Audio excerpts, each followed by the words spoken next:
내가 산다. 친구들 안녕하세요. 세종영리을치국 임성아 목사입니다. 매월 두 번째 목요일은 내가 산다. 성경 말씀을 함께 보는 날입니다. 물론 매일 공동체 성경 읽기를 함께 읽고 있는 친구들은 정말 너무 잘하고 있는 거고요. 매일은 어렵지만 이렇게 함께 말씀 읽는 산다데이에 열심히 참여한다면 나도 모르는 사이에 말씀이 내 마음에 쏙쏙 들어오겠지요? 8월이니까 한 달에 2번씩 벌써 15번째 산다데이네요. 8월 네 번째 주일 24일에는 엄마, 아빠, 온 가족 함께 모여서 하는 가정이 산다. 산다데이 꼭 기억해 주세요. 오늘 8월 14일 오늘 말씀은 히브리서 9장 말씀입니다. 그럼 함께 히브리서 9장 말씀을 목사님과 함께 읽어볼까요? 첫 언약에도 섬기는 예법과 세상에 속한 성소가 있더라. 예비한 첫 장막이 있고 그 안에 등잔대와 상과 진설병이 있으니 이는 성소라 일컫고 또 둘째 휘장 뒤에 있는 장막을 지성소라 일컫나니 금향로와 사면을 금으로 싼 언약궤가 있고 그 안에 만나를 담은 금 항아리와 아론의 쌍난 지팡이와 언약의 돌판들이 있고 그 위에 속죄소를 덮는 영광의 그룹들이 있으니 이것들에 관하여는 이제 낱낱이 말할 수 없노라. 이 모든 것을 이같이 예비하였으니 제사장들이 항상 첫 장막에 들어가 섬기는 예식을 행하고 오직 둘째 장막은 대제사장이 홀로 1년에 한 번 들어가되 자기와 백성의 허물을 위하여 드리는 피 없이는 아니하나니 성령이 이로써 보이신 것은 첫 장막이 서 있을 동안에는 성소에 들어가는 길이 아직 나타나지 아니한 것이라. 이 장막은 현재까지의 비유니 이에 따라 드리는 예물과 제사는 섬기는 자를 그 양심상 온전하게 할 수 없나니 이런 것은 먹고 마시는 것과 여러 가지 씻는 것과 함께 육체의 예법일 뿐이며 개혁할 때까지 맡겨둔 것이니라. 그리스도께서는 장래 좋은 일의 대제사장으로 오사 손으로 짓지 아니한 것 곧 이 창조에 속하지 아니한 더 크고 온전한 장막으로 말미암아 염소와 송아지의 피로 하지 아니하고 오직 자기의 피로 영원한 속죄를 이루사 단번에 성소에 들어가셨느니라.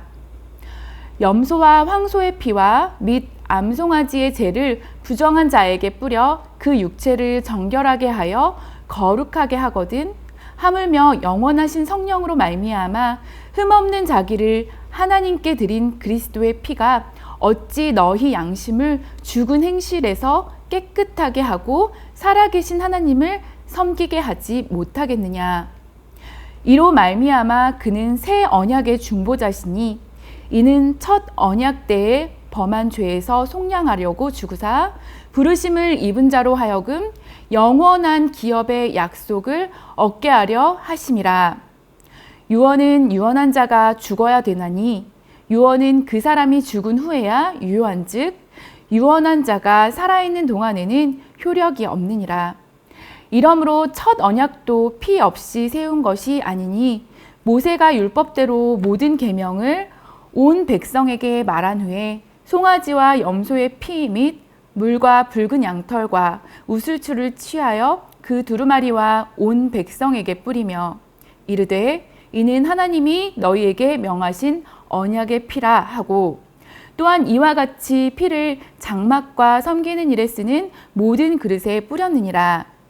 율법을 따라 거의 모든 물건이 피로써 정결하게 되나니 피 흘림이 없은즉 사함이 없느니라. 그러므로 하늘에 있는 것들의 모형은 이런 것들로서 정결하게 할 필요가 있었으나 하늘에 있는 그것들은 이런 것들보다 더 좋은 제물로 할지니라.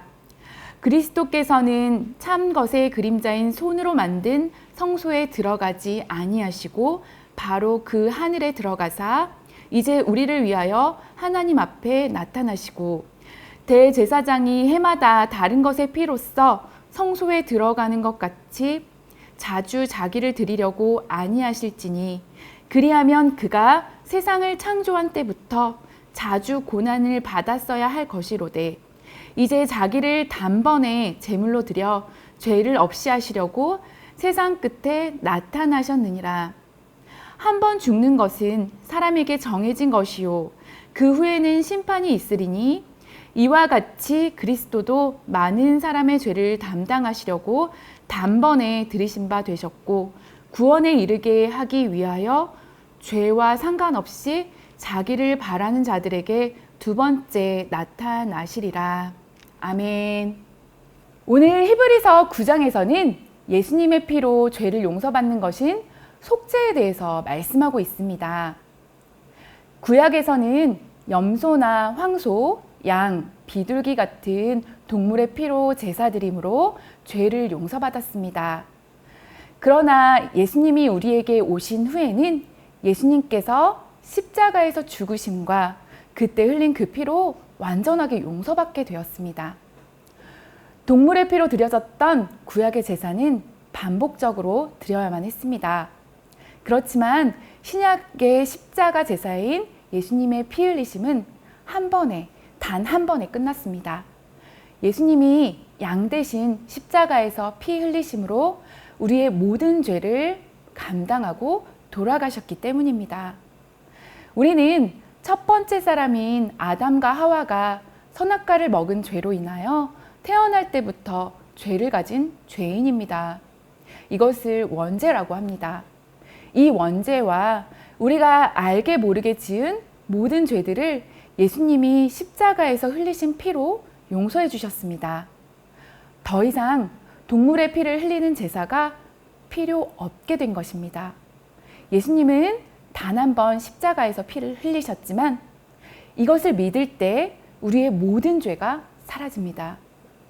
믿지 않으면 우리의 죄는 용서받지 못합니다. 우리는 어떤 행동의 대가로 나의 죄를 용서받는 것이 아닙니다. 구약 성경에 나오는 동물의 피를 흘리는 예식과 같은 제사로 죄를 용서받는 것이 아닙니다. 아무런 죄 없으신 예수님이 피 흘리신 십자가 사건을 믿는 그 믿음으로만 우리의 죄가 용서받고 구원받아 천국에 들어가게 되는 것입니다. 히브리서 9장 말씀에는 이 예수님의 보혈과 속죄를 설명하기 위해서 다양한 이야기를 합니다. 구약의 율법에 나오는 성막은 예수님의 몸을 말합니다. 하나님께서는 예수님께서 십자가에서 돌아가시던 그 순간 성막의 휘장을 위에서 아래로 찢으셨습니다. 그것은 예수님의 몸이 찢어짐으로 더 이상 성막에서 드리던 제사가 필요 없어졌음을 하나님께서 보여주신 것입니다. 하나님과의 첫 언약이 예수님의 희생을 통해 이루어졌다는 것입니다. 이스라엘 백성들에게 주셨던 첫 번째 언약인 율법은 매우 복잡하고 지키기 어려웠습니다. 이것을 제대로 지키지 못하면 죄를 짓는 것인데 이것을 제대로 지킬 수 있는 사람이 과연 있었을까요? 그래서 그런지 이 율법을 지키려고 노력하다 보면 하나님의 사랑을 생각하기보다 나의 행위에만 집중하게 됩니다.